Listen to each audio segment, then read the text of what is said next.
Untitled French auto manufacturer Citroën left the World Rally Championship (WRC) for the 2005 season, but returned 2 years later to contest for the 2007 crown. The company's comeback was highlighted by an all-new car called the C4 WRC, which replaced the successful Xsara Racing car.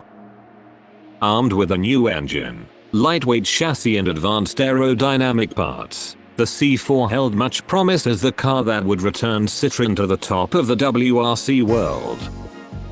The Citroën C4 WRC made its debut in the opening round of the 2008 season, once again in the very capable hands of lead driver Sébastien Loeb.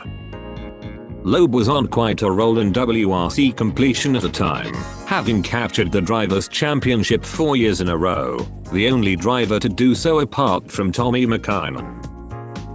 Loeb started with a bang, as he won the first 3 races of the season. After a dry spell in mid-season, he went on another winning streak in mid-season as he took the check off of rallies 9 through 13. In the 14th round in Japan, Loeb failed to make it to the top of the podium, setting for a 3rd place finish. No matter, leading his rivals in points just before the final round, he secured his 5th Drivers' Championship in a row, a feat no other driver in the WRC has accomplished.